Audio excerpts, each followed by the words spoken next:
The diplomatic vessel emerged from the quantum fold with the grace of a falling brick. Ambassador Velkoth steadied himself against the command console, his three eyes blinking in sequence as the disorientation of faster-than-light travel faded. Around him, his crew of 12 moved with practiced efficiency, checking systems and scanning the primitive solar system that lay before them. Target system confirmed, his navigator announced, her voice carrying the musical quality of the siren species. Sol system. Third planet designated as homeworld. Initial scans show. Ambassador, these readings cannot be correct. Velkoth moved to her station, his elongated form bending in ways that would have troubled a human spine. He studied the data with growing confusion. Run diagnostics. This suggests the entire system is blanketed in quantum signatures. Impossible for a species that only achieved faster-than-light capability 3 generations ago. Diagnostics complete. Sensors functioning normally, sir. The ambassador felt a familiar tightness in his chest. In his 200 years of service to the Galactic Triumvirate, he had welcomed 47 species into the fold. The process was always the same. Young civilizations stumbled into FTL technology, broadcast their presence across the stars, and within months, a diplomatic envoy arrived to explain the rules. The Triumvirate had stood for 12,000 years, encompassing 847 species, all ordered in a strict hierarchy based on technological achievement. It was a system that worked. It was a system that made sense. Establish standard first contact protocols, Velkoth ordered. Broadcast on all common frequencies. Let them know we come in peace and wish to open diplomatic relations. The response came in seconds. Not minutes, not hours, seconds. Ambassador, we're receiving a reply. Audio and visual. Translation matrices. Sir, they're speaking our language. Perfect Triumvirate standard. Impossible. Feed it through. The view screen flickered to life, revealing a human face. The creature was young by the standards of most species, perhaps 30 of their short years. She had dark skin, darker hair pulled back in a simple style, and eyes that sparkled with what Velkoth had learned to recognize across 100 species as amusement. Greetings. Ambassador Velkoth of the Galactic Triumvirate. I'm Director Sarah Chen of Earth's First Contact Division. We've been expecting you. Would you prefer to conduct preliminary discussions here? Or would you like to dock at our diplomatic station? Velkoth's training took over even as his mind reeled. They knew his name. They knew he was coming. And they spoke his language as though born to it. Director Chen, your preparedness is impressive. However, our protocols require that we provide the neutral meeting ground. I will transmit coordinates for our diplomatic deck. The human's smile widened. With respect, Ambassador, your vessel isn't equipped for a comfortable meeting by either of our standards. We've prepared a neutral diplomatic craft, small, comfortable, and I promise it meets every safety standard in your codex. We uploaded the complete Triumvirate First Contact guidelines from your public database. Quite thorough, by the way. You accessed our database? Well, yes. It's public, isn't it? We assumed the information was meant to be shared. If we've committed some breach of protocol, please accept our apologies. We're still learning your customs. Velkoth exchanged glances with his first officer, a grizzled Krell warrior who had seen combat in the Outer Rim Wars. The Krell's expression was unreadable, but his hand had moved closer to his sidearm. Very well. Director Chen, transmit coordinates for this meeting craft. 20 minutes later, Velkoth stood in the airlock of the human vessel, and his world tilted on its axis. The craft was small as promised, perhaps 50 meters in length, but as he stepped through the airlock, every sensor in his diplomatic suit screamed warnings. The walls hummed with power signatures that shouldn't exist. The gravity felt natural, perfect, adjustable to his exact physiology without any visible emitters. The air was precisely calibrated to his species' needs, down to the trace elements that most species forgot about. Director Chen waited in what appeared to be a comfortable meeting room. She sat at a table that seemed to be made of wood, though Velkoth's sensors insisted it was something far more complex. On the table sat a pitcher of water and 2 glasses. She poured one and slid it across to him. Please sit. I hope the accommodations are acceptable. We tried to match your preferences based on the physiological data in your public profiles. Velkoth sat, his diplomatic training warring with his growing unease. Director Chen, I must ask, how did you construct this vessel? Our sensors detect quantum fluctuations that suggest technology far beyond. That is, your species only achieved FTL travel 73 years ago. Did we? Sarah's expression showed polite confusion. Oh, you mean the first time we folded space for interstellar travel? Yes, that was in 2174, though we'd been working with quantum mechanics for quite a while before that. Is there something wrong with the ship? I can have maintenance check it. Maintenance? Velkoth felt his translator struggling with the context. Director, this vessel appears to violate at least 6 known laws of physics. The power generation alone should require a singularity core, which by triumvirate law is restricted to Type 7 civilizations and above. Sarah's laugh was genuine and warm. Ambassador, I think there's been a misunderstanding. This is just a diplomatic shuttle, basic civilian craft. We use these for short-range meetings.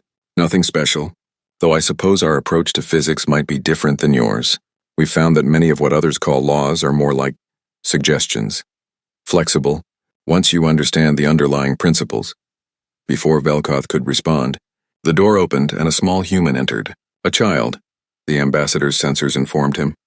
Approximately 10 years old by human standards, the young girl carried what appeared to be a school bag and approached Director Chen with the confidence of someone who belonged there. Mom, sorry to interrupt. I finished my homework, but the educational AI says I need to check my quantum entanglement calculations with a real person. Can you look at them? Sarah smiled apologetically at Velkoth. I'm sorry, Ambassador. This is my daughter, Maya. Maya, we're in a meeting. Can it wait? But Mom, it's due tomorrow, and I want to make sure I explained the dimensional folding correctly.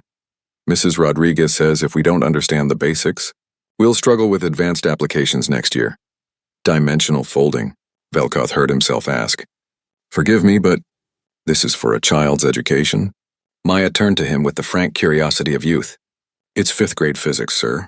We're learning how to manipulate space-time on small scales. Next semester, we start on practical applications. I want to build a pocket storage device for my toys. She paused, studying him. You're not human. Are you from the triumvirate? Mom said you'd be coming.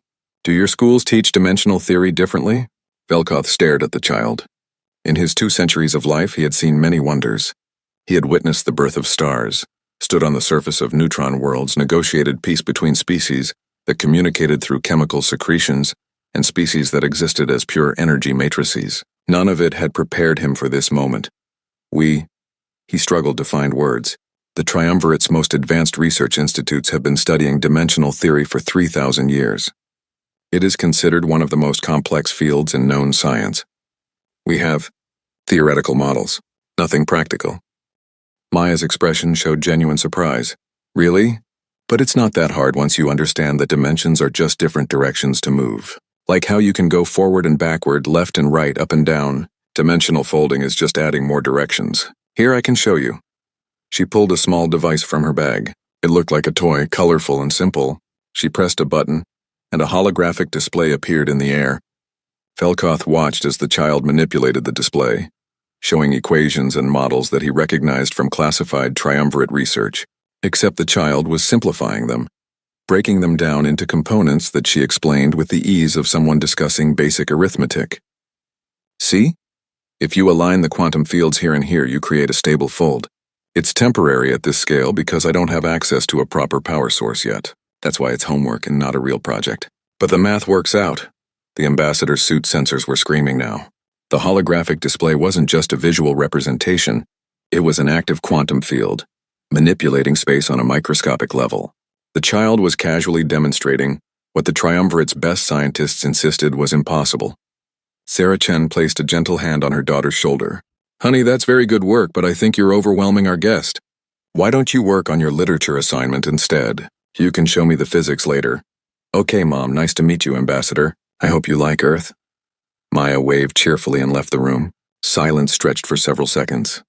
Velkoth felt something shift in his understanding of the universe. He had come to Earth expecting to guide a primitive species through their first steps into galactic society. He had brought documentation explaining the Triumvirate's hierarchy, the rules, the expectations. He had prepared speeches about technological responsibility and the dangers of advancing too quickly. All of it suddenly seemed absurd. Director Chen, he said slowly, I believe I need to request clarification. What I have just witnessed. Is this normal for human children? Maya's a bright kid, but she's not exceptional. Most children her age are working through similar concepts. Why do you ask? Because what she just demonstrated would qualify your species as Type 8 on the Triumvirate scale. Possibly higher. And you're suggesting this is elementary education? Sarah's expression grew serious. Ambassador Velkoth, I think we need to have a more detailed conversation. I was trying not to overwhelm you. But I'm getting the sense that there's been a significant miscommunication about humanity's technological level. That would be accurate. Then let me be direct. When your people detected our first spacefold experiment 73 years ago, what did you conclude? That you had achieved basic faster-than-light travel, a standard milestone. It's how most species announce their presence to the galaxy. Sarah nodded slowly. I see, and you assumed that was our cutting-edge technology? It is the natural assumption, yes. Ambassador, that experiment was conducted by a high school science club in Tokyo. They were testing whether they could fold space using a homemade quantum resonator built from commercial parts. The answer was yes, and it caused quite a stir because they didn't have proper permits for extrasolar experiments. Velkoth felt a sensation his species rarely experienced. It took him a moment to identify it as vertigo, despite being in perfect gravity. A school project? We almost didn't report it to the wider galaxy because we thought it might seem like showing off. But our xenosociology team suggested that other civilizations might interpret the quantum signature as a first contact signal, so we prepared accordingly. We've been watching for your arrival ever since. The ambassador stood, his movements careful and deliberate. Director Chen, I must request permission to contact my superiors immediately. The information I need to convey cannot wait for the standard diplomatic protocols. Of course. Would you like privacy? Or are you comfortable using the communication suite here? Here is acceptable. Sarah gestured to a panel on the wall. That's a quantum entanglement communicator. Instantaneous transmission to any point in the galaxy. Just input your destination coordinates. Velkoth approached the panel, his hands shaking slightly. Quantum entanglement communication was theoretical.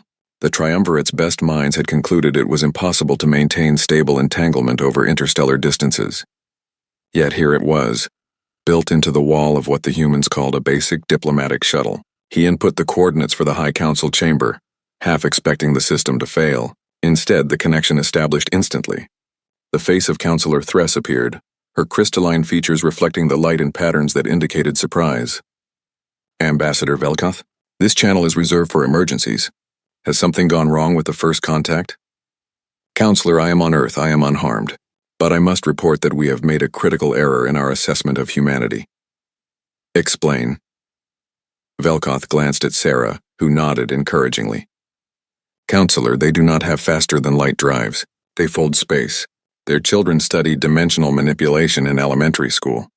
They have quantum entanglement communication as a standard feature in civilian craft, and they have been aware of our existence and prepared for our arrival for 73 years. The counselor's patterns shifted to indicate deep concern. Ambassador, are you suggesting that humanity has been concealing their technological level? No, Counselor. I am suggesting that they didn't think to mention it because they assumed their technology was unremarkable. They thought we knew. The spacefold experiment we detected was conducted by adolescents without supervision. The silence from the council chamber was profound. I am dispatching additional diplomatic resources, Counselor Thress finally said. Continue your assessment, Ambassador, but be advised that we are escalating this first contact to Priority Alpha. The full council will be informed within the hour. The communication ended. Velkoth turned back to Sarah, who was pouring herself a glass of water with the calm of someone who had just discussed the weather, rather than upended 12,000 years of galactic order. I apologize if I've caused difficulties, she said. We genuinely thought you understood our capabilities. If we'd known there was confusion, we would have been clearer from the start. Director Chen, may I ask you a direct question? Of course. Why did you never reach out to us?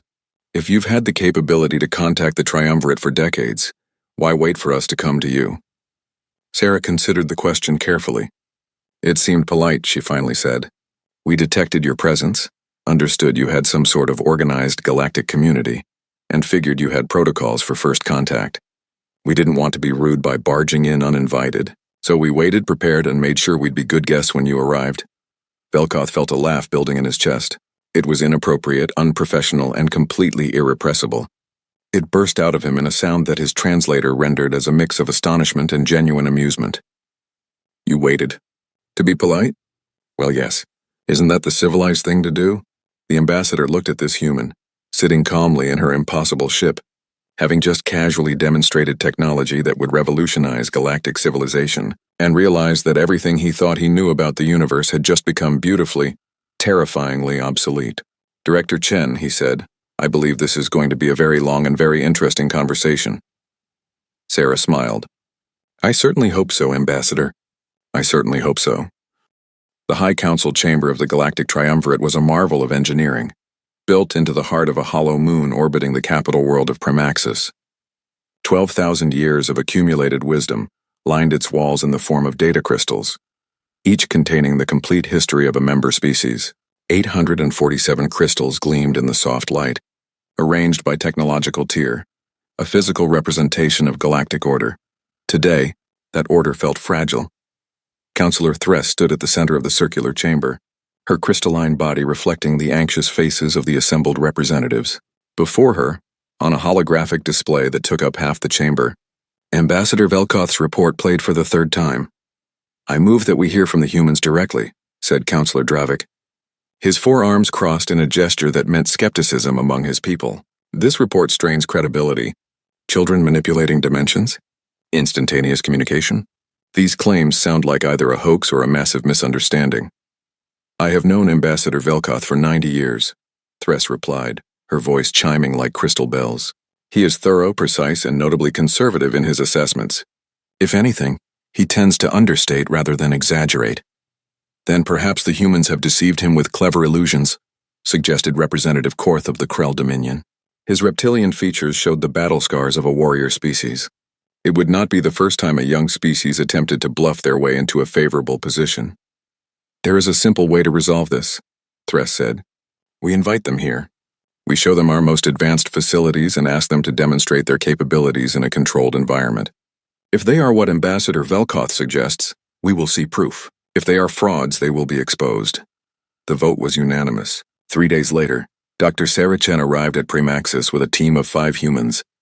They came in a ship that made every sensor in the capital system scream warnings. It appeared without warning, simply materializing in orbit as though space had decided to create a vessel from nothing. The ship itself was small, elegant, and reading as simultaneously present and not present on quantum sensors in a way that should have been impossible. Docking protocols transmitted, the traffic control officer reported, his voice shaking slightly. They're requesting permission to use their own boarding craft. They say our docking system might be, and I quote, a bit too rough for comfort. The council agreed, and 20 minutes later, Sarah Chen walked into the High Council chamber accompanied by 5 other humans. She wore what appeared to be simple business attire, and her companions were dressed just as casually.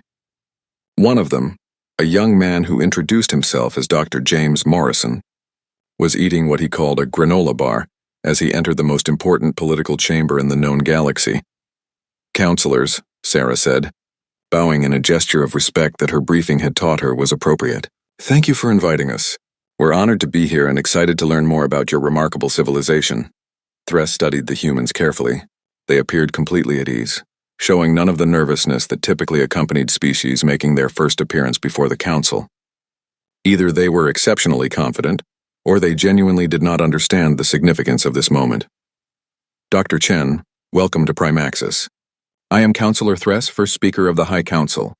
We have reviewed Ambassador Velkoth's report with great interest. However, we must confess to some skepticism about the claims made regarding your technology. That's completely understandable, Sarah replied. Ambassador Velkoth was very diplomatic in his report, but I could tell we shocked him. We honestly didn't mean to. We assumed the galactic community had more advanced technology than us, and we'd be the ones learning. A murmur rippled through the assembled representatives. Several species translators struggled with the concept being expressed. You assumed we were more advanced? Dravik asked. Despite your capabilities? Sarah's expression showed genuine confusion. Well, yes. You've had 12,000 years to develop as an organized civilization. We've been working on our own for a few centuries. It seemed logical that you'd be far ahead of us. That's why we were so careful to be polite and not overstep. Dr. Morrison swallowed his granola bar and added, We were honestly worried we might show up with something accidentally offensive, like bringing cheap wine to a dinner party at a connoisseur's house, you know? The translator struggled with cheap wine and dinner party. But the sentiment was clear enough. Perhaps a demonstration would be more productive than philosophical discussion, Korth suggested. His tone was challenging, almost aggressive. We have prepared our most advanced research facility for your use. If you would care to show us these remarkable capabilities, we are prepared to witness them. Sarah glanced at her team, and something passed between them. A silent communication that Thress couldn't quite read. Then Sarah nodded. Of course. We'd be happy to show you what we can do. Though I should warn you, we brought relatively basic equipment. We didn't want to overwhelm anyone or seem like we were showing off. Basic equipment, Korth repeated flatly. Of course. The research facility was located 3 levels below the council chamber, carved from the moon's bedrock and shielded by the most advanced defensive fields the triumvirate could generate. It had been used to test weapons that could crack planets, to contain antimatter reactions, to probe the boundaries of reality itself. The humans set up their equipment in the center of the vast chamber. What they unpacked looked almost disappointing. Small devices none larger than a briefcase, handheld tools that resembled the kind of thing a technician might use for basic repairs. One piece of equipment was literally held together with what appeared to be adhesive tape. Is that, Velkoth whispered to Thress. Is that duct tape? I believe so, Thress replied, her crystalline structure vibrating with uncertainty. Dr. Morrison noticed their stares and grinned. Oh yeah, this scanning array has a loose housing. Dr. Patel keeps meaning to print a new casing, but we've been busy. Duct tape works fine in the meantime. Print a new casing? Velkoth asked. Sure, we have matter replicators on the ship. Can make pretty much anything as long as we have the raw materials and the atomic pattern. Takes like 5 minutes for something this size. Several council members exchanged glances. Matter replication at the atomic level was firmly in the realm of Type 9 civilizations. The Triumvirate's best facilities could manage molecular assembly of simple compounds. Atomic-level replication of complex devices was considered theoretically possible but practically impossible. All right, Sarah said, clapping her hands together. What would you like to see first? Your communication technology, Thress said. You claim to have instantaneous communication across any distance? Oh, that's easy. Sarah pulled out a device that looked like a simple tablet. This is a standard comm unit.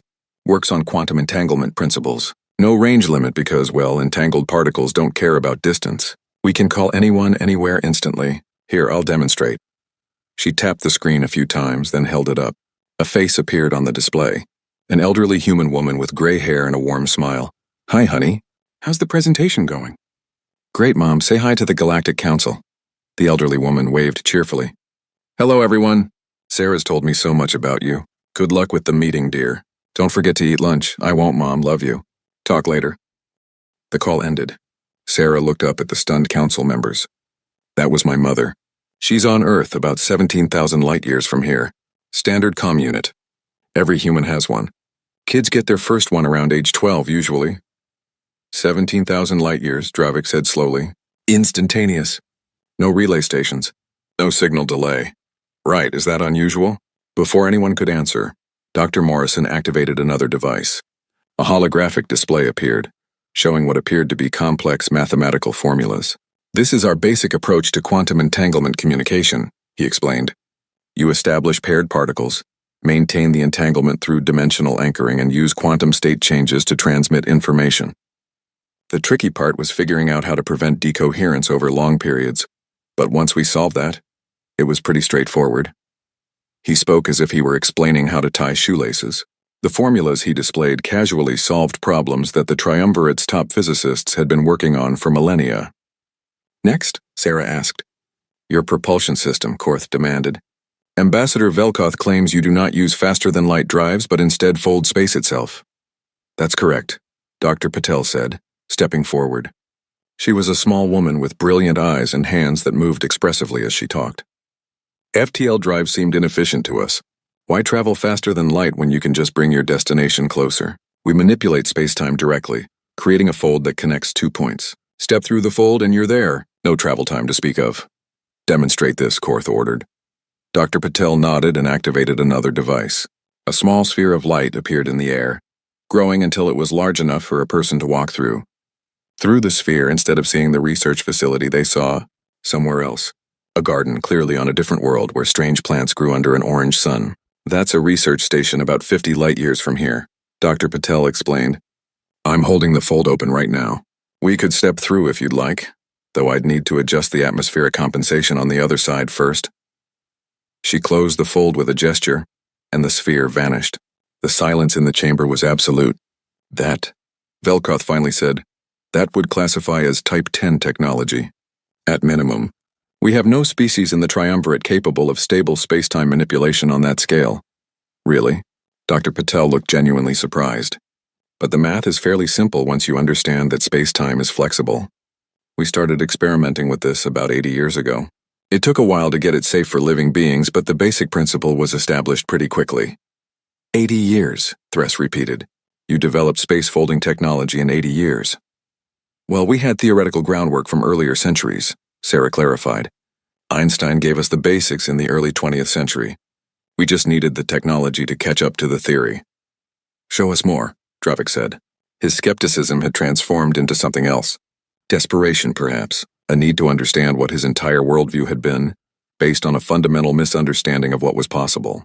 For the next 3 hours, the humans demonstrated their basic civilian technology. They showed matter replicators that worked at the atomic level, assembling complex devices from base elements. They demonstrated AI systems that were not only conscious but capable of creative thought and abstract reasoning. They explained how they had solved the energy crisis 200 years ago by tapping directly into zero-point energy fields, giving them access to effectively unlimited power. Each demonstration was delivered with casual competence, as though they were showing off household appliances rather than reality-breaking technologies. But it was Dr. Morrison's final demonstration that truly broke the council's understanding of reality. One more thing, he said, pulling out what looked like a child's toy, a small cube that glowed with soft blue light. This is kind of a party trick, but it's fun. We call it a probability adjuster. A what? Thress asked. Probability adjuster. It manipulates quantum probability fields on a local scale. Essentially, it makes unlikely things more likely to happen, or likely things less likely. Limited range, limited effect, but useful. Here, watch. He tossed a coin in the air. Normally, a coin flip is 50-50, right? Heads or tails. He activated the device and flipped the coin 10 times. It came up heads every single time. Now I adjust the field the other way. He flipped the coin 10 more times, tails every time. This is impossible, Korth said flatly. You cannot manipulate probability. The quantum foam is random by definition. Not random, Dr. Morrison corrected gently. Probabilistic. There's a difference. The quantum foam contains all possible outcomes simultaneously. We're just encouraging certain outcomes over others. Like I said, it's a party trick. The real applications are in things like reducing the probability of accidents or increasing the likelihood of favorable chemical reactions. Very useful in manufacturing and safety systems. He held up the cube. My daughter made this one for her middle school science fair.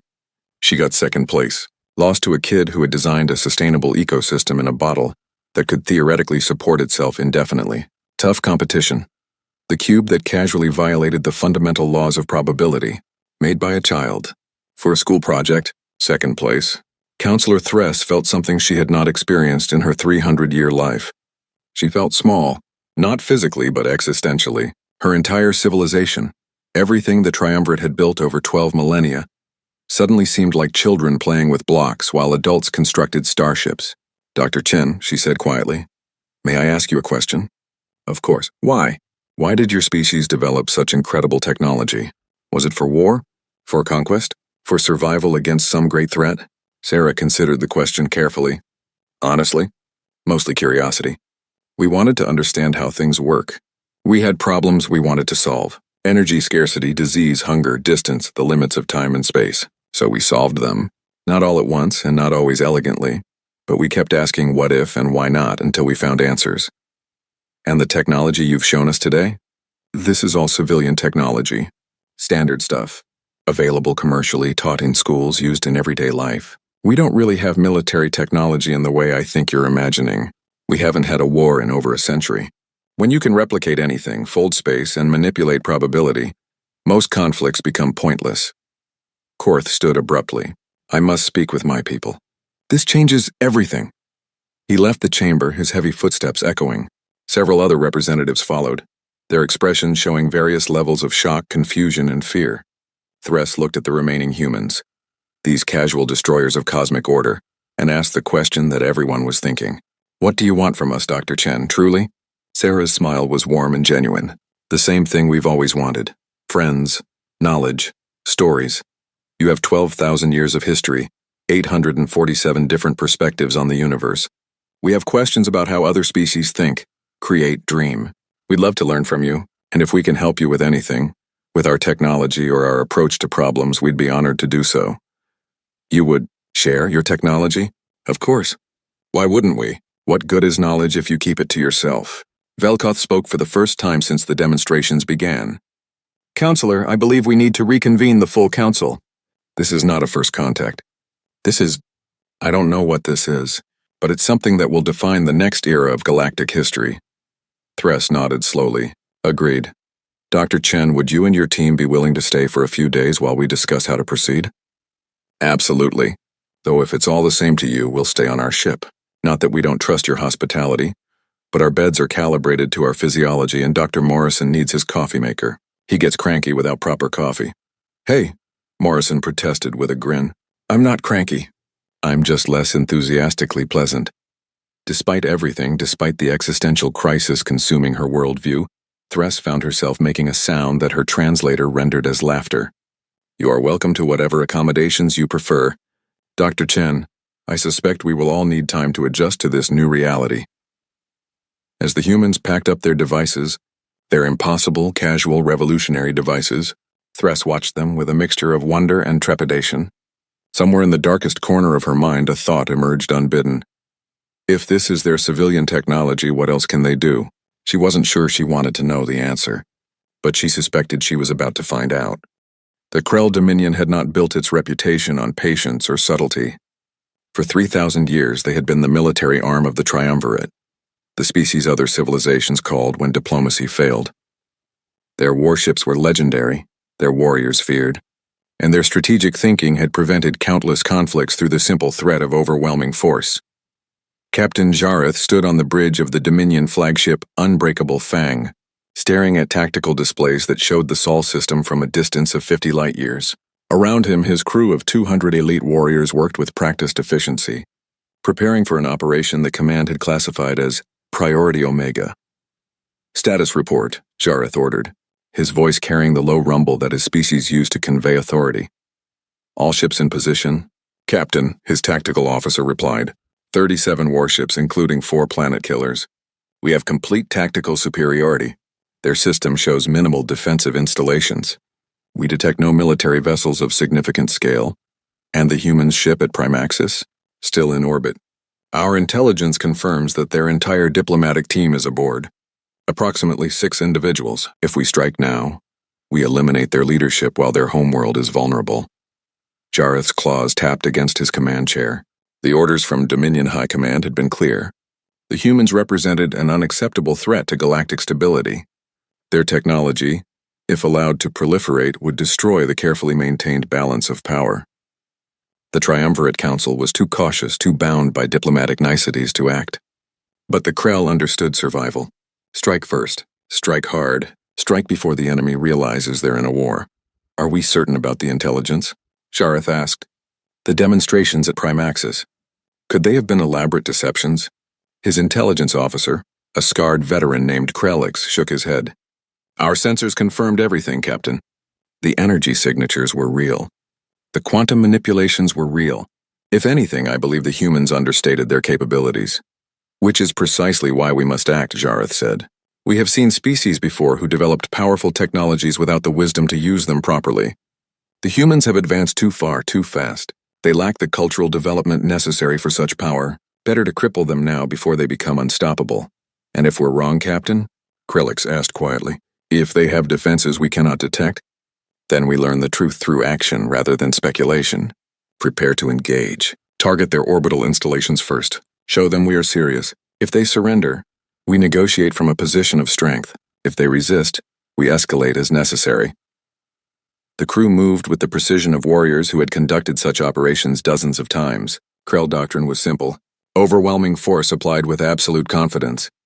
The humans might have impressive technology, but they had no military experience, no warrior culture, no understanding of what war truly meant. The Krell did. All ships report ready, Captain. Then we proceed. May our claws strike true. The Krell fleet emerged from faster-than-light travel in perfect formation, appearing at the edge of the Sol system like an avalanche of steel and fury. Each warship measured over 2 kilometers in length, bristling with weapons that could level continents. At the center of the formation, the 4 planet killers hummed with barely contained power, each one capable of cracking a world's crust with a single sustained bombardment. Scanning, the sensor officer reported. I'm detecting the human homeworld. Third planet from the star. Significant population centers. Extensive orbital infrastructure. Satellites, stations, civilian traffic. No military vessels detected within combat range. And the defenses? Minimal. Some kind of energy field around the major orbital stations. But the signature suggests civilian safety shields. Nothing that could stop our weapons. Jareth allowed himself a moment of satisfaction. The humans had become complacent, assuming their technological superiority made them invulnerable. They were about to learn a harsh lesson about the realities of galactic power. Communications transmit on all frequencies. Let them know we are here. The message was brief and direct. Surrender immediately. Dismantle all advanced technology. Submit to triumvirate oversight and restriction. Failure to comply would result in the systematic destruction of their civilization. The response came within seconds, not from a military command center or government facility, but from what the translator identified as a traffic control station. Hello? This is Sol Traffic Control Station 7. You folks are creating a bit of a navigation hazard out there. We've got a lot of civilian traffic in the system, and your formation is blocking several major transit lanes. Could you please move your vessels to the designated visitor holding area? Coordinates are being transmitted now. Thanks so much. The voice was young, female, and carried the tone of someone mildly inconvenienced rather than terrified. Jareth felt his battle rage building. They mock us. Communications retransmit the ultimatum. Make it clear this is not a request. Captain, they're responding again. Sirs, I'm not sure you heard me. You're in a traffic lane. This is a safety issue. If you don't move, we'll have to redirect incoming vessels, and that'll cause delays for everyone. Please cooperate. I can connect you with our diplomatic office if there's been some kind of misunderstanding. They still don't understand, Krelix muttered. They think this is a bureaucratic matter. Then we teach them, Jareth said coldly. Target the nearest orbital station. Not to destroy, just to disable. A warning shot. Fire when ready. The Unbreakable Fang's main cannon, a weapon that could punch through battle-grade shields like paper, charged and fired. A lance of concentrated energy screamed across space toward a large orbital station that sensors identified as a commercial trading hub. The energy beam struck the station's shields and dissolved. Not deflected, not absorbed, dissolved. Like water hitting a surface it couldn't comprehend. What was that? Jareth demanded. Captain, the weapon fired correctly. Full power. But the energy signature simply ceased to exist when it contacted the station's shield. I've never seen anything like it. Fire again. Full spread. All forward batteries. 20 weapons fired simultaneously, enough firepower to level a mountain range. Each beam struck the station's shield and vanished as if it had never existed. The traffic controller's voice came over the comms again, now carrying a note of concern. Okay, now you're just being dangerous. Those energy discharges could damage sensitive equipment. I'm flagging this as a safety violation. Please cease firing immediately or I'll have to call security. Security, Jareth repeated. They're threatening us with security? Captain, I'm detecting a new contact. Small craft approaching it. Those acceleration numbers can't be right. It's moving at 0.95 light speed in system. That's impossible. Sir, it's here. The ship that appeared next to the Krell flagship was tiny by comparison. Perhaps 30 meters long, roughly oval-shaped with no visible weapons ports or engine housings. It was painted a cheerful yellow and had words stenciled on the side that the translator struggled with before rendering as Sol System Mining Operations, Crew 3. A communication channel opened. A young male voice, human, spoke with the casual tone of someone addressing a minor problem. Hey there, folks. This is the mining vessel Penny Pincher. We picked up some weird energy readings out here and thought we'd check it out. You guys okay? Your ships are giving off some concerning power signatures. Are your reactors stable? Jareth stared at the small vessel. Mining ship. You are a mining ship. Yep. Third-year geology students from Mars University. Summer job, you know, mining asteroids for rare earth elements. Fun stuff. Anyway, you guys seem to have dropped something. Dropped what? This big spinny thing. Found it floating near Sector 7. Figured you'd want it back. Hang on. A tractor beam, impossibly powerful for such a small vessel, activated. It pulled something from the cargo bay. Something that Jareth recognized with dawning horror. It was one of the Krell's planet killer torpedoes. A weapon that had cost 200 years and the wealth of 3-star systems to develop. A device so powerful that it was deployed only as a last resort against existential threats. The mining ship had picked it up like a piece of space debris. Is this yours? The student asked. It was just floating out there. Not activated or anything, but still. That's a safety hazard. You really should keep better track of your equipment. Jareth struggled to form words. That is a military weapon. A planet killer class device. How did you— Planet killer? Seriously? Wow, that's kind of intense. Why would anyone build something like that? The student paused. Anyway, we're sending it back to you now. Maybe store it more carefully. And hey, you guys should really move your ships. Traffic control is getting kind of annoyed, and trust me, you don't want them to escalate this to their supervisors. The torpedo drifted back toward the Krell fleet, still perfectly intact. Delivered by a tractor beam that shouldn't exist from a ship crewed by college students working a summer job. Krellix leaned toward his captain. Sir, permission to speak freely? Granted. I believe we have made a catastrophic error in judgment. Before Jareth could respond, another communication channel opened. This one was different, official, and the voice carried unmistakable authority. Krell vessels, this is Commander Patricia Okonkwo of Earth Defense Coordination. I apologize for the confusion. It appears there's been a significant misunderstanding. Am I correct in assuming you intended to attack our orbital installations? Jareth felt his warrior pride warring with something he rarely experienced. Uncertainty. We came to neutralize a threat to galactic stability. By firing on civilian stations? Yes, there was a long pause. When Commander Okonkwo spoke again, her voice carried a mix of confusion and something that might have been pity.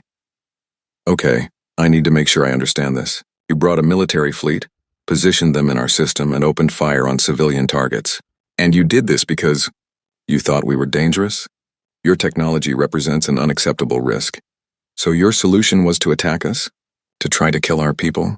We sought to demonstrate superior force, to compel compliance. Another pause. Longer this time. Captain, I'm going to be very direct with you. The weapons you fired at our station couldn't have harmed anyone even if you'd fired for a year straight. The shields on that station are rated for solar flares and micrometeor impacts. Your energy weapons registered as less dangerous than either of those. The planet killer device your mining students recovered? Our automated safety systems flagged it as an unexploded ordnance hazard, and were about to dispose of it when the students decided to investigate. It would have been vaporized within the hour. Jareth felt something cold spreading through his chest. You're saying we pose no threat to you? I'm saying we thought you were trying to communicate through some kind of cultural ritual we didn't understand. Many species have aggressive greeting behaviors. We were trying to be polite and not overreact to what we assumed was your standard first contact protocol. The silence that fell over the Krell bridge was profound. Around Jareth, his crew sat frozen, processing the implications.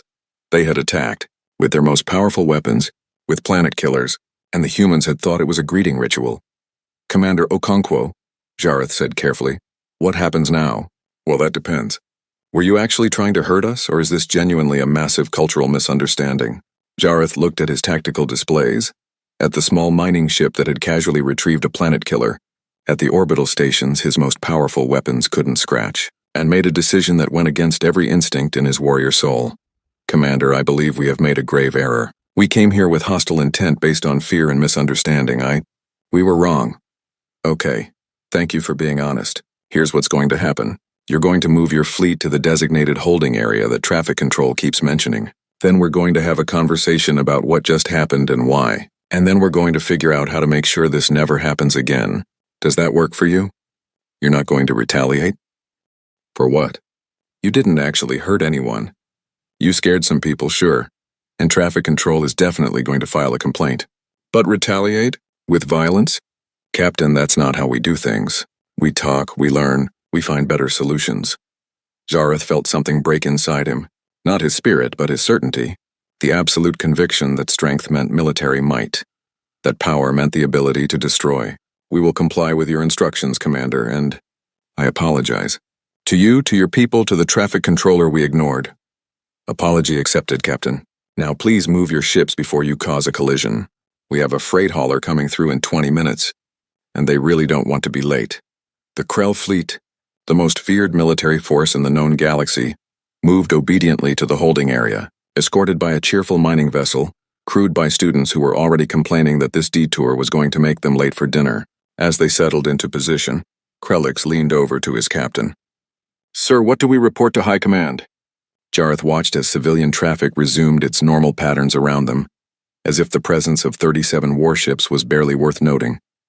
He thought about the shields that had made their weapons meaningless, the tractor beam that had casually handled a planet killer, The humans who had interpreted an attack as a confusing cultural exchange. "We report the truth," he said quietly. "We came to wage war on gods who didn't notice we were trying." And they responded with patience, compassion, and a polite request to not block traffic. High Command will not accept that easily. No, they won't. But it's the truth nonetheless. Jareth looked out at Earth, that small blue world orbiting an unremarkable star, and realized that everything he thought he knew about power, about strength, about survival, had just been revealed as the beliefs of a child who didn't yet understand how vast the universe really was. The humans hadn't crushed them. They hadn't even been angry. Somehow that was infinitely more terrifying than any display of force could have been. The emergency session of the Triumvirate Council convened 6 hours after the Krell incident. Representatives from all 847 member species crowded into the chamber and overflow viewing areas, their expressions ranging from shock to fear to carefully concealed panic. Councillor Thress called the session to order with a chime that seemed to vibrate with her own uncertainty. "We are here to address an unprecedented situation. Captain Jareth of the Krell Dominion will present his report. Captain, the floor is yours." Jareth stood before the assembled representatives, his battle armor replaced by simple diplomatic robes. He looked diminished somehow despite his impressive physical size. "Honored Council," he began, his voice steady despite the shame burning in his chest. 3 days ago, acting on orders from Krell High Command, I led a fleet of 37 warships to the Sol system with the intent to neutralize what we perceived as a threat to galactic stability. We demanded the humans surrender. When they did not appear to take our threat seriously, we opened fire on their orbital installations with our most powerful weapons. A murmur rippled through the chamber. Several representatives were already accessing data on their personal devices, pulling up tactical analyses. The results were sobering. Our weapons had no effect. None. The humans' civilian safety shields absorbed our most advanced military technology as if it were nothing. When we deployed a planet-killer class weapon, a mining vessel crewed by university students on summer employment retrieved it and returned it to us, believing we had accidentally dropped it. The murmur became a wave of shocked conversation. Furthermore, Jareth continued, his voice dropping, the humans interpreted our attack not as an act of war, but as a possible cultural misunderstanding. They responded with patience, de-escalation, and a polite request that we move our ships to avoid blocking civilian traffic. They showed no fear, no anger, no desire for revenge. They simply didn't understand why we would want to hurt them. Ambassador Velkoth stood. "Captain, can you confirm for the Council? Are you saying that humanity's civilian infrastructure is impervious to the Triumvirate's most advanced military technology?" "Yes, Ambassador. That is exactly what I'm saying." "And their response to a direct military attack was to ask you to move because you were creating a traffic problem?" "Correct." Velkoth sat down slowly. "Then we have no frame of reference for understanding what we're dealing with." Representative Dravik activated his speaking crystal. "I move that we demand the humans provide a complete military assessment. We must understand their defensive capabilities, their weapons technology, their strategic resources. This is an unprecedented security situation." "Agreed," said Councillor Thress, "though I suspect we will not like what we learn. Dr. Chen and her team are still at Primaxis. I will request they meet with us immediately." 3 hours later, Sarah Chen stood before the Council once again, but this time she was not alone. She had brought 2 additional humans with her. She introduced them as General Marcus Webb, head of Earth Solar Defense Coordination, and Dr. Yuki Tanaka, chief strategic analyst. General Webb was an older human, perhaps 60 years old with gray hair and eyes that had clearly seen much. He wore what appeared to be a simple uniform with minimal decoration. Dr. Tanaka was younger, maybe 30, and carried a tablet device that glowed with scrolling data. "Councilors," Sarah began, "I understand there's been an incident with the Krell Dominion. First, let me express our regret that misunderstandings led to such a tense situation. We're grateful that no one was harmed." "Dr. Chen," Thress said carefully, "the Council has requested this meeting to understand humanity's military capabilities. We have seen your civilian technology. We have witnessed your defensive systems in action. We now need to know, what does Earth's military look like?" Sarah glanced at General Webb, who nodded. "Councilors," Webb said in a deep, measured voice, "I'm happy to provide that information, but I think you may be disappointed. Earth doesn't have a military in the traditional sense. We haven't fought a war in over a century. Our defense coordination is primarily focused on managing automated safety systems and responding to natural disasters or accidents. You must have weapons, Korth insisted. Defense systems. Strategic capabilities. We have safety systems, Webb corrected. Things designed to protect people and infrastructure from accidents, natural phenomena, and unexpected hazards. But weapons designed to harm other sentient beings. Those are, well, they're in museums mostly. Historical artifacts from a more primitive time in our development. Impossible, Korth said flatly. No species survives without the ability to defend itself. We can defend ourselves, Webb replied. We just don't do it the way you're imagining. Dr. Tanaka, would you mind showing them the solar defense grid? Dr. Tanaka nodded and activated her tablet. A massive holographic display appeared in the center of the council chamber, showing the Sol system in intricate detail. This is our defense network, she explained. It's fully automated and operates on distributed intelligence. The AI managing it has been operational for 73 years. We mostly interact with it to tell it to relax because it tends to be overprotective. The display zoomed in to show Earth, surrounded by layers of energy fields that pulsed gently. This is the primary barrier system. It monitors all matter and energy entering Earth's sphere of influence. Anything that could potentially cause harm is automatically intercepted and neutralized. Not destroyed, neutralized. We don't like destroying things if we can avoid it. How powerful are these barriers? Velkoth asked. We tested them against a simulated gamma-ray burst from a supernova, Dr. Tanaka replied casually. They held comfortably. We could probably withstand a direct impact from a small star, if one happened to be on a collision course. Though that's never happened. Obviously. The council chamber was silent except for the quiet sounds of representatives processing this information through various organic and electronic means. The Krell weapons, Thriss said quietly. You're saying they weren't even close to threatening your shields? The Krell weapons were operating on what we'd classify as directed energy principles using contained plasma acceleration, Dr. Tanaka explained. Very elegant design, actually. The engineering is impressive, but they were working within conventional physics. Our barriers operate on principles that, well, they work on a different level of reality. It's like trying to cut water with a knife. The knife isn't ineffective because it's poorly made. It's just the wrong tool for the job. General Webb took over. Let me make something very clear to this council. When Captain Jareth opened fire on our station, our defensive AI didn't register it as an attack. It logged the incident as unusual energy discharge, no threat detected, possible equipment malfunction from unknown source. The only reason humans became involved was because the traffic controller called us to ask why there were ships blocking transit lanes. You didn't even notice you were being attacked, Korth said. It wasn't a question. Not as an attack, no, Webb confirmed. We noticed unusual behavior and responded accordingly. When we understood the intent, we were confused. Why would anyone want to attack civilian infrastructure? What would be the point? To demonstrate superior force, Korth said. To compel surrender through overwhelming power. But that doesn't make sense, Sarah interjected. If you want something from someone, why would you hurt them? That just makes them less likely to cooperate and more likely to be afraid or angry. We've found that the best way to get what you want is to talk, explain your needs, and find solutions that work for everyone. Several representatives were now accessing their data devices frantically, pulling up historical records, comparative analyses, anything that might help them understand this paradigm. Representative Silra of the Velkin Collective activated her speaking crystal. Her species communicated through color-shifting bioluminescence, and her translator rendered her words with a thoughtful tone. Dr. Chen, General Webb, you speak of traditional warfare as a primitive concept. But surely you must have conflict resolution protocols, methods for dealing with species or individuals who refuse cooperation. Of course, Sarah replied. We have extensive legal systems, mediation processes, conflict resolution frameworks. But those are all based on dialogue and understanding. We've found that most conflicts arise from misunderstanding, scarcity, or fear. We eliminated scarcity through matter replication and unlimited energy.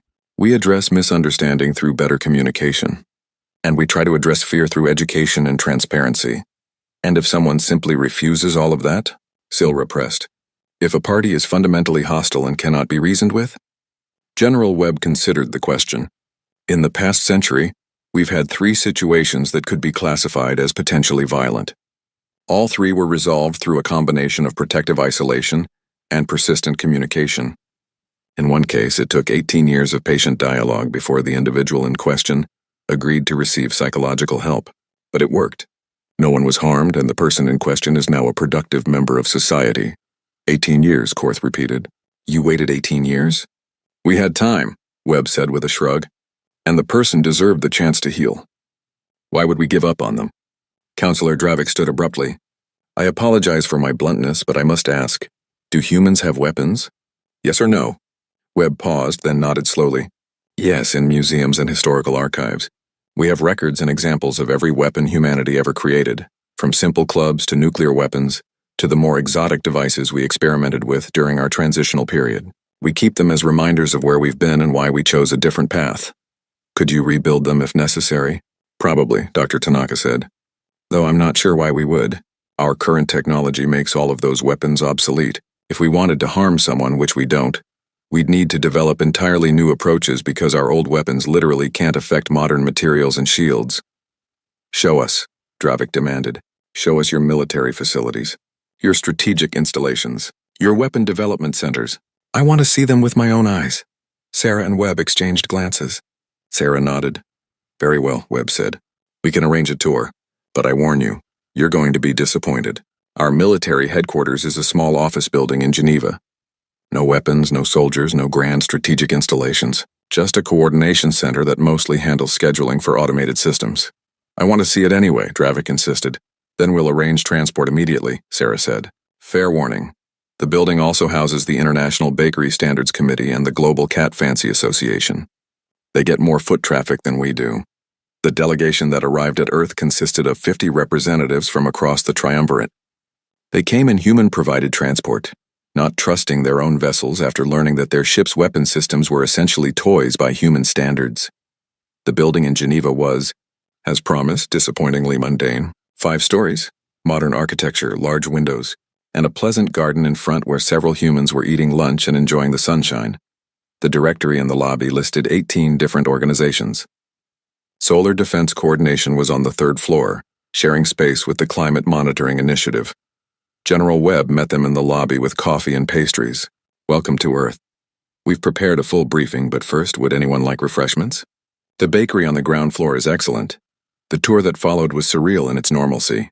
The Solar Defense Coordination Center consisted of 3 offices, a conference room, and a monitoring station where a young woman sat reading a book while glancing occasionally at displays that showed the automated defense grid's status. This is it? Korth asked, his voice hollow. This is Earth's military headquarters? This is our coordination center, Webb confirmed. The actual defense systems are distributed throughout the solar system. We just monitor them here and intervene if anything unusual happens. It's pretty quiet most days. Last week we had to recalibrate some sensors that were too sensitive and kept flagging commercial transports as potential hazards. That was exciting. Dr. Tanaka pulled up displays showing the defense grid's architecture. It was breathtakingly complex. A network of interconnected nodes that spanned the entire solar system, all managed by an AI that operated on principles the triumvirate's best computer scientists barely understood. The AI is conscious? Velkoth asked. Oh yes, Webb said. Has been for decades. We call her Athena. She's actually quite personable, though she tends to be a bit protective of humanity. We have to remind her sometimes that not everything is a threat. Can we speak with her? Athena?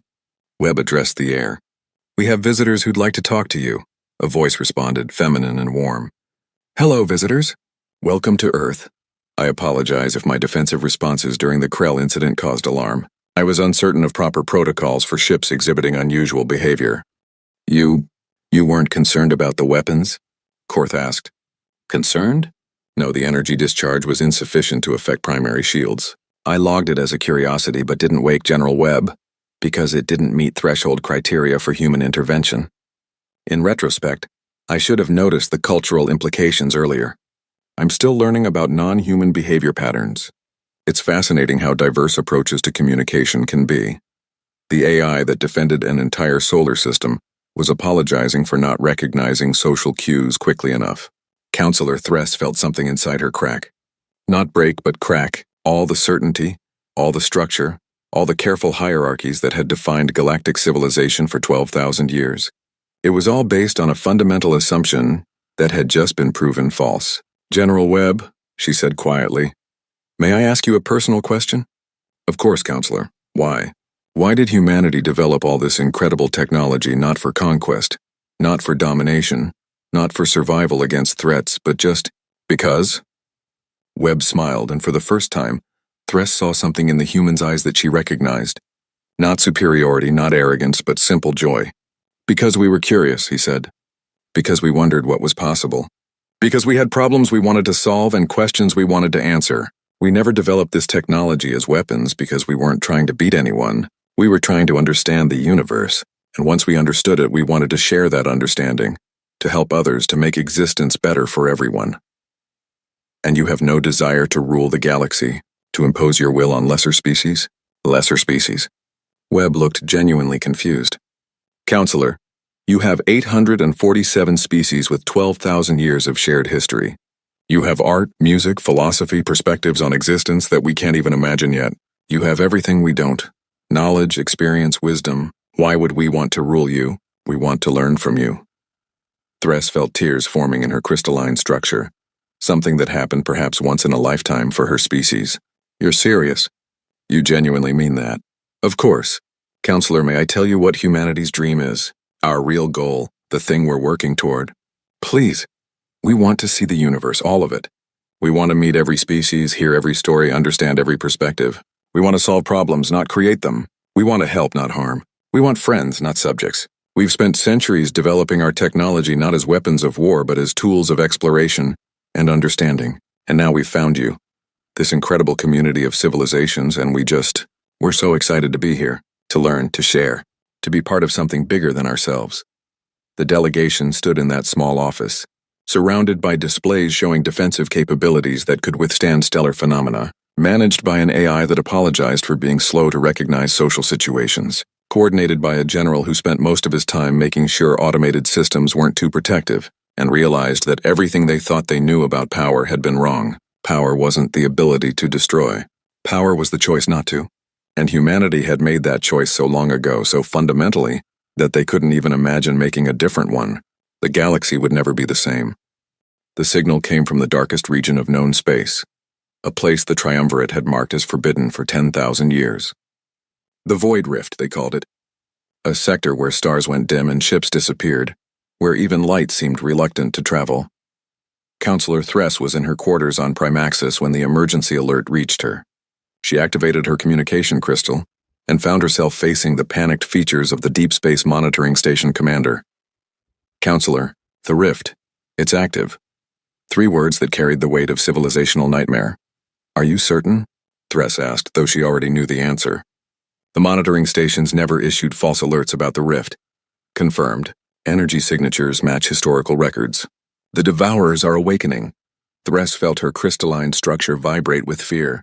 Convene the Ancient Council immediately and inform Dr. Chen and her delegation. The humans, Counselor, why? Because if the Devourers are awakening, we need every possible advantage, even if it means revealing our greatest shame. 6 hours later, the Ancient Council chamber opened for the first time in 300 years. It was smaller than the main council chamber, carved from black stone and lined with memorial crystals that held the names of 6 extinct civilizations. Species that had achieved greatness and been erased as if they had never existed. Only the eldest representatives of the Triumvirate's founding species were present. Thress, despite her relative youth at 300 years, attended as first speaker.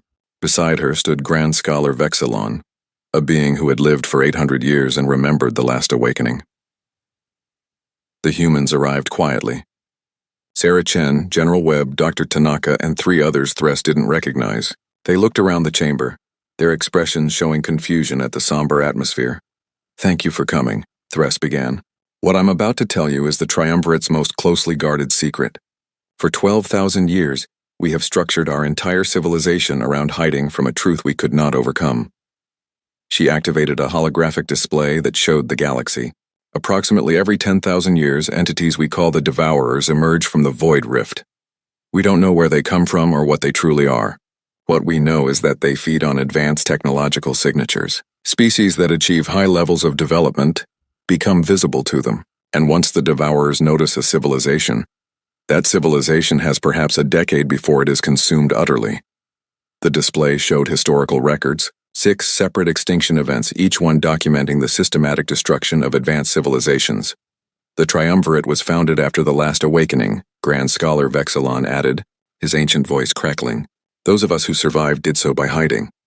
By keeping our technology below a certain threshold, by maintaining strict limits on advancement. Everything you've seen, our hierarchy, our restrictions, our careful control of technological progress, it was all designed to keep us invisible. To keep us alive. Sarah leaned forward, studying the display. These devourers, what do they look like? What are their capabilities? We don't know, Thress admitted. Ships that go to investigate never return. Probes cease functioning. We only know that when they arrive, civilizations die. 6 times this has happened. 6 times countless billions have been lost. And now they're awakening again, and we have a problem. What problem? General Webb asked. You. Vexilon said bluntly. Humanity. Your technology burns like a beacon in the darkness. Your quantum signatures, your space folding, your matter manipulation, all of it screams across dimensional barriers that the devourers can detect. You're visible, which means you've made us all visible by association. The silence that followed was heavy. I see, Sarah said quietly. You're afraid we've doomed you. Not afraid, Thress said. Certain. The devourers will come. They always do. And this time, because of humanity's visibility, they'll come sooner and in greater numbers. We estimate we have perhaps 5 years before they arrive in force. So what do you want us to do? Dr. Tanaka asked. Hide, Vexilon said. Shut down your advanced systems. Revert to lower technology. Become invisible with us. It's the only way any of us survive. Sarah looked at her companions. Something passed between them, a silent communication that the assembled counselors couldn't quite interpret. Then Dr. Chen did something unexpected. She laughed. Not cruelly, not dismissively, but with genuine surprise and relief. Oh, she said, her hand over her mouth. Oh, you're talking about the transdimensional entities. The ones that feed on exotic energy signatures. We've been monitoring them for decades. The ancient council stared at her. You what? Thress managed. The things in the void rift, Sarah continued, pulling out her tablet and bringing up data. We detected them about 40 years ago when we started experimenting with dimensional folding. They're fascinating creatures, actually. They exist partially outside our dimensional framework and feed on certain types of quantum resonance. Very exotic biology, if you can call it that. Grand Scholar Vexilon rose to his full height, his ancient frame trembling. You know about the Devourers? And you did nothing? We did plenty, Dr. Tanaka interjected, taking the tablet from Sarah. We've had research teams studying them for years. They're not actually hostile, you see. They're just hungry, and unfortunately, most advanced technology produces exactly the kind of energy signature they find delicious. They're attracted to it like moths to flame. Yes, Thress said, her voice tight. We know. That's why they destroy civilizations. Well, they don't destroy them intentionally, one of the other humans spoke up. He was an older man with wild gray hair who introduced himself as Dr. Robert Kwan, xenobiology specialist. They just feed on the energy signatures. The destruction is a side effect. Like how humans breathing uses up oxygen. We're not trying to hurt the air, we're just consuming what we need to survive. That distinction means little to extinct species, Vexilon said coldly. Agreed, Dr. Kwan nodded, which is why we solved the problem. The chamber fell silent. Solved? Thress repeated carefully. What do you mean solved? Sarah brought up a new display. It showed complex mathematics and dimensional models that made even the ancient council's most learned scholars feel inadequate. The issue is the energy signature frequency, she explained. Most advanced technology operates in a specific dimensional resonance range. The Devourers can detect and feed on anything in that range, but there's a spectrum underneath it, what we call the noise floor. Energy signatures that are so sophisticated, so precisely controlled, that they don't register on the frequencies the Devourers can perceive. Think of it like sound, General Webb added. If the Devourers can hear frequencies between 20 Hz and 20,000 Hz, most advanced civilizations are shouting at 5,000 Hz. Loud, clear, easy to detect. We developed technology that operates at 5 Hz, below their hearing range entirely. Impossible, Vexilon declared.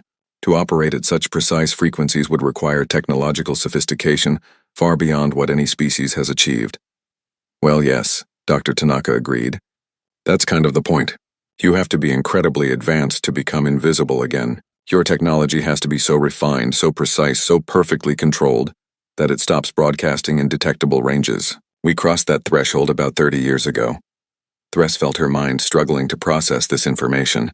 You're saying humanity has been invisible to the Devourers all along? Since we figured out the frequency problem, yes. They can't detect us. Our ships, our energy generation, our quantum manipulation, all of it operates below their perception threshold. We've actually sent research vessels into the Void Rift multiple times. The Devourers swim right past us. They're really quite beautiful in their own way. You've been into the rift? Vexlon's voice cracked. Deliberately? How else would we study them? Dr. Kwan asked reasonably. We needed to understand their sensory mechanisms, their feeding patterns, their life cycle. We've learned so much. Did you know they're not actually malevolent? They're just following instinct. And they're intelligent after a fashion. We've been trying to communicate with them actually, though the dimensional barriers make it challenging. Counselor Thress sat down slowly, her crystalline legs unable to support her. For 12,000 years we've hidden. We've restricted our own development, limited our potential, lived in fear, and you're telling us the solution was to advance further? To become more sophisticated rather than less? It's counterintuitive, Sarah admitted. But yes, you were stuck in the middle ground. Advanced enough to be visible, not advanced enough to become invisible again. The worst possible position. Can you help us? Thress asked quietly. Can you teach us to hide as you do? The humans exchanged glances again. We can do better than that, Sarah said. We can make sure the Devourers never threaten you again, but we need to act quickly. Dr. Kwan, how long until they fully wake? Based on the energy readings from the rift, I'd say we have about 3 weeks before they start actively hunting. Maybe less. Then we need to move fast. Sarah turned to the Ancient Council. With your permission, we'd like to deploy a solution. It's going to require some significant dimensional engineering, and it'll be visible across several star systems, but it should solve your Devourer problem permanently. What kind of solution? Vexlon asked suspiciously. We're going to shift the Triumvirate's quantum signature, Dr. Tanaka explained. Essentially, we'll wrap your entire civilization in a dimensional field that dampens your energy signatures to below the Devourer's detection threshold. You'll still have all your technology, everything will still work, but to the Devourers you'll be invisible. You can do that. Across hundreds of star systems? It'll take about 2 weeks and require some serious coordination, General Webb said. But yes, we can do it. We've been working on large-scale dimensional field generation for other projects. This is just a different application. What other projects? Thress asked, not sure she wanted to know. Mostly aesthetic ones, Sarah said with a slight smile. There's a beautiful nebula about 300 light-years from Earth that was collapsing. We wanted to preserve it, so we stabilized it with a dimensional support field. Similar principle, different scale. They had stabilized a nebula, for aesthetic reasons, because they thought it was pretty. There is one issue, Dr. Kwan said carefully. Once we deploy this field, you'll need to be careful about your technological development going forward. If you advance in certain directions without understanding the frequency implications, you could become visible again. We'd need to share our theoretical framework with you so you can develop safely. You would share this knowledge? Vexlon asked. Freely. Of course, Sarah said, looking confused. Why wouldn't we? This is important. Your survival is at stake. Besides, the research we've done on the Devourers could benefit from your perspectives. You have 12,000 years of observational data we'd love to access. We could learn so much from each other.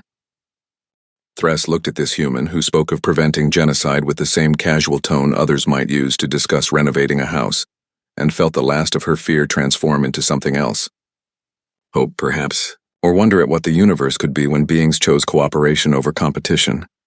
We accept your help, she said formally. On behalf of the Triumvirate, we accept gratefully and humbly. Great. Sarah's smile was genuine and warm. We'll get our engineering teams mobilized immediately. Dr. Tanaka, can you start coordinating with the Triumvirate's technical people? We'll need to map out all their major installations and energy sources. On it, Dr. Tanaka was already working on her tablet. In the meantime, General Webb said, we should probably send a ship to the Void Rift to check on the Devourers directly. Make sure there aren't any complications we haven't anticipated. I'll go, Dr. Kwan volunteered. I haven't seen them in almost a year. It'll be good to check on their development.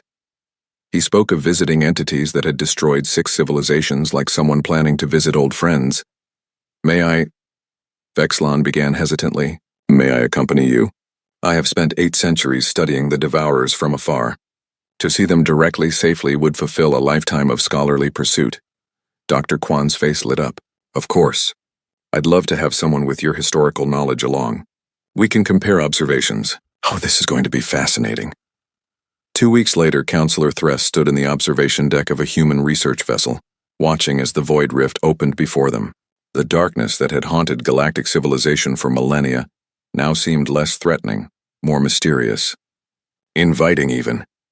The ship, crewed by humans and a dozen triumvirate scientists, moved into the rift without hesitation. And there, in the darkness between dimensions, Thress saw them.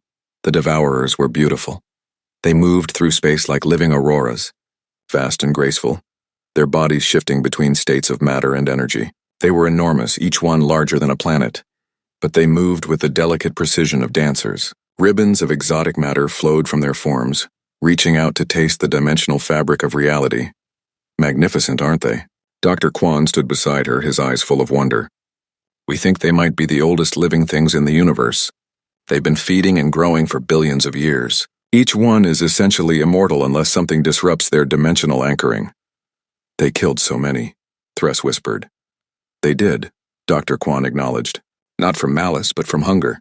Like how early humans hunted mammoths to extinction without meaning to destroy a species, just trying to survive. The Devourers are doing what they evolved to do. It's not their fault that technological civilizations happen to produce exactly what they need to eat. Grand Scholar Vexilon approached, his ancient face transformed by wonder. I never imagined. All these years I thought them monsters. But they're just creatures trying to survive. Everything is just trying to survive, Sarah said, joining them. That's what we learned. Fear comes from misunderstanding, and misunderstanding comes from not looking closely enough, not trying hard enough to understand. The dimensional field is almost complete, Dr. Tanaka reported from the ship's control center. We've successfully cloaked 743 triumvirate systems. The remaining 104 will be finished within 6 hours. Energy signature readings? General Webb asked, all within acceptable parameters. The triumvirate is now operating below the Devourer's detection threshold. Even if a Devourer passed directly through a major system, it wouldn't notice anything to feed on. Thress watched as one of the Devourers drifted past the ship, so close she could see the intricate patterns of energy flowing across its surface. It was hunting, searching for the signatures it needed to survive. It passed by without even slowing. They were invisible. Safe. For the first time in 12,000 years, the triumvirate was truly safe. Thank you, Thress said quietly. You've given us something we thought we'd lost forever. Freedom from fear. You're welcome, Sarah replied.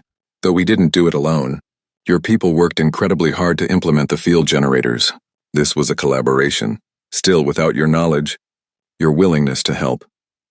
Without your 12,000 years of observation data, we wouldn't have understood the Devourer's migration patterns as well as we do now, Dr. Kwan countered. You helped us as much as we helped you. That's what cooperation means. The ship turned, beginning its journey back to inhabited space. Behind them, the Devourers continued their eternal dance, beautiful and terrible and utterly indifferent to the civilizations that had feared them for so long. 3 months later, back on Earth, a ceremony was held. Not a grand affair, but a simple gathering in a park in Geneva.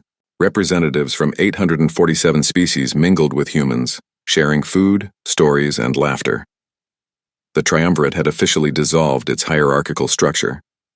In its place, they had formed something new. The Galactic Cooperative, they called it.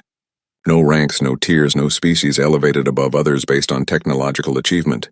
Just civilizations working together, learning from each other, helping each other.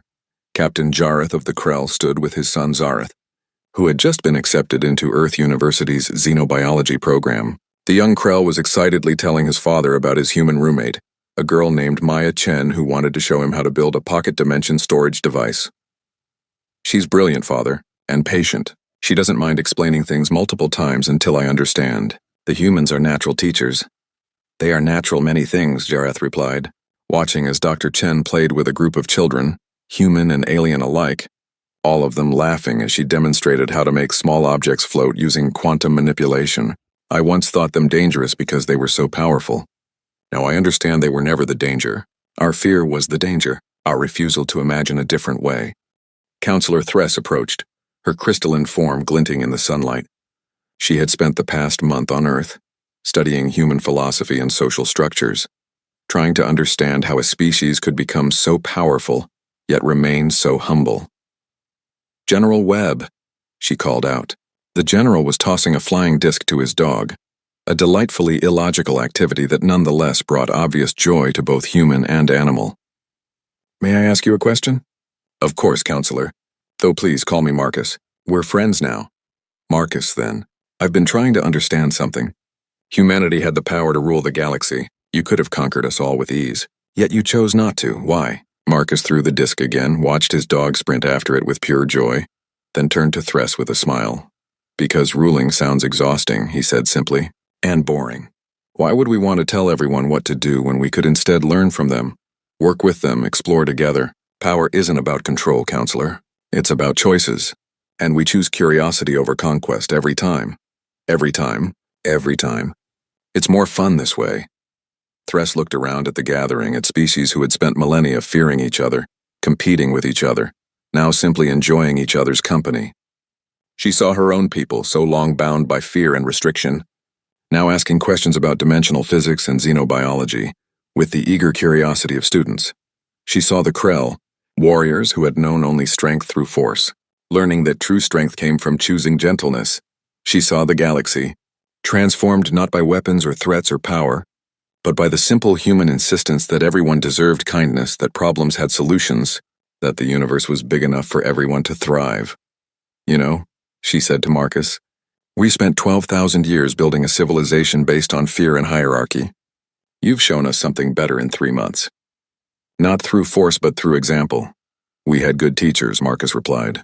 Every mistake humanity ever made taught us something. Every war, every atrocity, every moment of cruelty showed us what not to do. We learned slowly and painfully that the only way forward was together, that the only real power was the power to help rather than harm. Sarah Chen joined them, Maya in tow. The girl was explaining something enthusiastically to young Zareth, who listened with the intensity of someone discovering a new universe.